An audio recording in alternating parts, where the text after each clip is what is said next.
शनि देवता का हिंदू धर्म में विशेष महत्व है।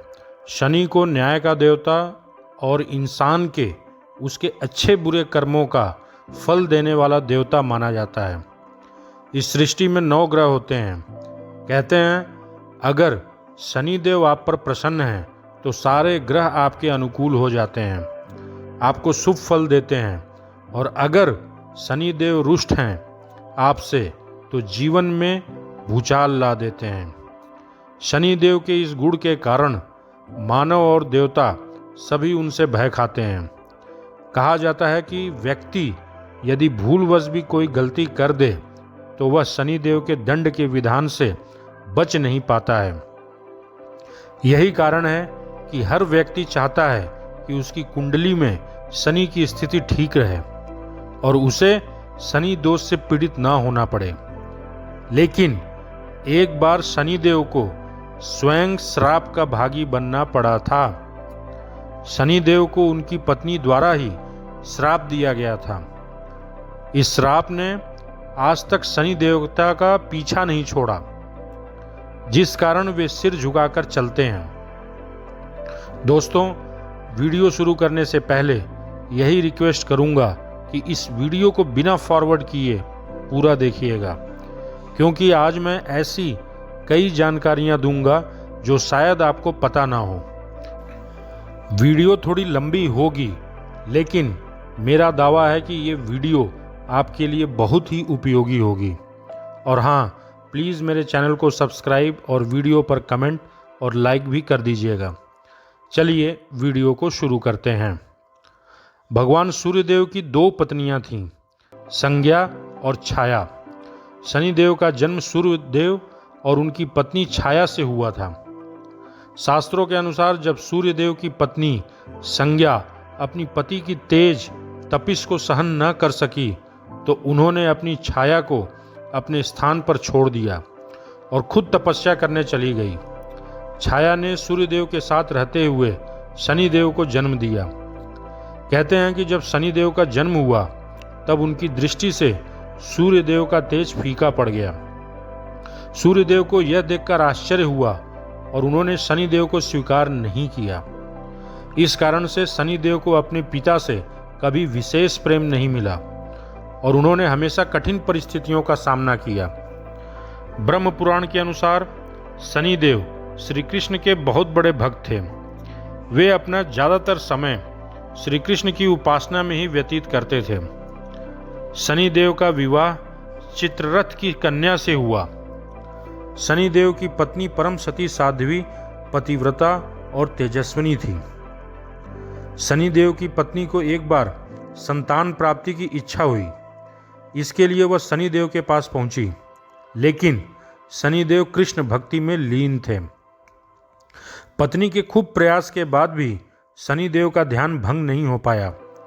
इसके बाद शनिदेव की पत्नी को क्रोध आ गया और उन्होंने क्रोध में ही शनिदेव को श्राप दे दिया। पत्नी ने कहा कि आज के बाद जिस व्यक्ति पर शनिदेव की दृष्टि पड़ेगी वह तबाह हो जाएगा। ध्यान से जागने के बाद शनिदेव को भूल का आभास हुआ और उन्होंने पत्नी को मनाने की कोशिश की। इसके लिए शनिदेव ने क्षमा भी मांगी, लेकिन शनिदेव की पत्नी के पास श्राप को निष्फल करने की शक्ति नहीं थी। इसी घटना के बाद से शनिदेव अपना सिर नीचा करके चलने लगे, जिससे कि उनकी दृष्टि से किसी का बिना कारण विनाश न हो। इस श्राप के बाद से शनिदेव की दृष्टि को अशुभ माना जाने लगा। इसी कारण लोग मानते हैं कि शनि की सीधी दृष्टि से बचना चाहिए।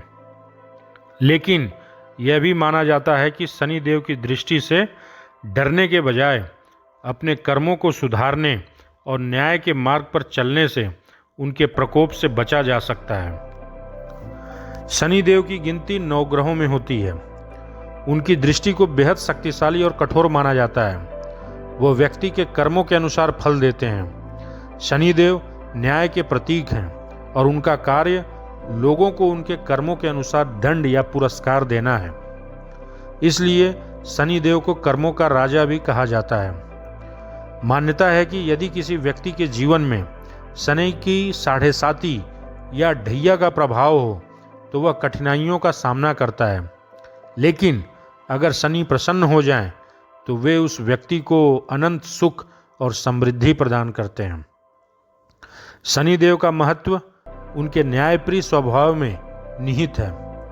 वह किसी भी व्यक्ति के अच्छे और बुरे कर्मों के हिसाब से फल प्रदान करते हैं। शनिदेव की पूजा विशेष रूप से शनिवार के दिन की जाती है और जो लोग शनि के प्रभाव से पीड़ित होते हैं वे इस दिन व्रत रखते हैं और शनि मंदिर में जाकर सरसों का तेल, साबुत काला उड़द, काली तिल, शमी पत्र यानी शमी का पत्ता आदि को शनि देव को अर्पित करते हैं। इसके अलावा हनुमान जी की आराधना भी शनिदेव के प्रकोप से बचने का एक मार्ग माना जाता है। शनिदेव से जुड़ी और भी कई रोचक कहानियां हैं जो उनकी महानता और न्यायप्रियता को दर्शाती है। इनमें से कुछ प्रमुख कथाएं और घटनाएं हैं जो शनिदेव के जीवन और व्यक्तित्व को और गहराई से समझने में मदद करती हैं। शनिदेव शिव जी के महान भक्त माने जाते हैं। एक कथा के अनुसार शनिदेव ने शिव जी की कठिन तपस्या की थी ताकि उन्हें असीमित शक्ति प्राप्त हो सके। उनकी तपस्या से प्रसन्न होकर भगवान शिव ने उन्हें नवग्रहों में एक महत्वपूर्ण स्थान प्रदान किया। शिव जी ने शनिदेव को यह वरदान दिया कि वह लोगों के कर्मों के अनुसार फल देंगे और उनके जीवन पर सबसे बड़ा प्रभाव डालेंगे। यही कारण है कि शिव जी की आराधना को शनिदेव के प्रकोप को शांत करने का सबसे उत्तम उपाय माना जाता है। कहते हैं कि जो भी व्यक्ति शनि की 7.5 से पीड़ित हो, अगर वह शिव जी की पूजा करता है तो उसे शनिदेव के कष्टों से मुक्ति मिल सकती है। राजा विक्रमादित्य की कहानी शनिदेव के न्यायप्रिय स्वभाव का एक अद्भुत उदाहरण है। एक बार नवग्रहों में इस बात को लेकर विवाद छिड़ गया कि कौन सबसे ज्यादा प्रभावशाली है। सभी ग्रह अपने अपने महत्व का बखान करने लगे। राजा विक्रमादित्य ने इस विवाद का समाधान करने के लिए नवग्रहों की एक बैठक बुलाई। उन्होंने सभी ग्रहों को उनके कर्म और प्रभाव के आधार पर स्थान दिया, लेकिन शनिदेव को सबसे नीचे स्थान दिया। इससे शनिदेव नाराज हो गए और उन्होंने राजा विक्रमादित्य को उनके कर्मों का फल भुगताने का निश्चय किया। उन्होंने विक्रमादित्य पर 7.5 का प्रभाव डाला, जिसके परिणाम स्वरूप राजा ने अपने साम्राज्य, धन और सुख सुविधाओं को खो दिया। वह एक साधारण व्यक्ति के रूप में दर दर भटकने लगे। ऐसे भटकते हुए वो एक नगर में पहुंचे और कुछ दिन वहां रहने का निश्चय किया। इस अवधि में विक्रमादित्य के ऊपर सोने के हार का चोरी का इल्जाम लगा और वहां के राजा ने अपने मंत्रियों को राजा विक्रमादित्य के हाथ पांव काटने का आदेश दे दिया और इस तरह से वो बिना हाथ और पांव के हो गए। लेकिन राजा ने कभी भी अपनी सत्यनिष्ठा और न्यायप्रियता का त्याग नहीं किया। 7.5 की अवधि समाप्त होने के बाद शनिदेव ने राजा विक्रमादित्य को वापस उनके हाथ पांव, उनकी सारी संपत्ति और सम्मान कई गुना करके लौटाया। इस कथा से यह संदेश मिलता है कि शनिदेव कठोर परीक्षा लेते हैं, लेकिन वह अंततः उन लोगों को पुरस्कृत भी करते हैं जो सत्य और धर्म के मार्ग पर चलते हैं।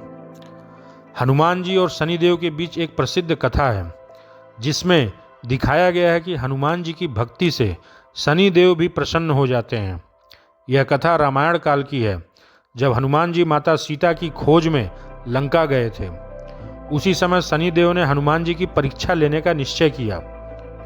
शनिदेव ने हनुमान जी से कहा कि वह उनकी परीक्षा लेना चाहते हैं और उन्हें परेशान करेंगे। हनुमान जी ने शनिदेव को विनम्रतापूर्वक चेतावनी दी कि वह सीता माता की खोज में व्यस्त हैं और उन्हें परेशान ना करें, लेकिन शनिदेव ने अपनी जिद पर अड़े रहे। हनुमान जी ने फिर अपने शरीर का आकार बढ़ा लिया और शनिदेव को अपनी पूंछ से जकड़ लिया। शनिदेव को बहुत कष्ट हुआ और उन्होंने क्षमा मांगी। तब हनुमान जी ने शनिदेव को मुक्त किया। इस घटना के बाद से शनिदेव ने वचन दिया कि जो भी हनुमान जी की पूजा करेगा उसे उनके कष्टों से मुक्ति मिलेगी। इसी कारण शनि की 7.5 से पीड़ित लोग हनुमान जी की आराधना करते हैं ताकि शनिदेव का प्रकोप शांत हो सके।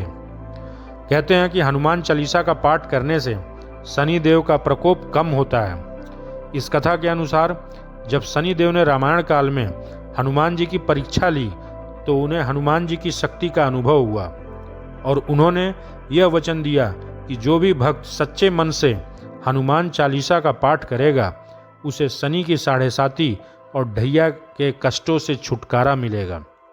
इसी कारण हनुमान चालीसा को शनि पीड़ा से मुक्ति का एक प्रभावशाली उपाय माना जाता है। शनि देव की कथा और उनके महत्व से यह स्पष्ट होता है कि वह केवल दंड देने वाले देवता नहीं हैं, बल्कि वह हमें सिखाते हैं कि हमारे कर्म ही हमारे जीवन की दिशा तय करते हैं। शनि देव की पूजा और उनकी कृपा पाने के लिए हमें अपने कर्मों को सुधारना चाहिए और सत्य व धर्म के मार्ग पर चलना चाहिए। तो दोस्तों, कमेंट सेक्शन में ज़रूर बताइएगा कि आपको ये जानकारी कैसी लगी और प्लीज़ मेरे चैनल को सब्सक्राइब, वीडियो को लाइक और अपने दोस्तों के साथ ज़्यादा से ज़्यादा इस वीडियो को शेयर करें। जय शनिदेव। मिलते हैं अगली वीडियो में ऐसे ही किसी और टॉपिक के साथ।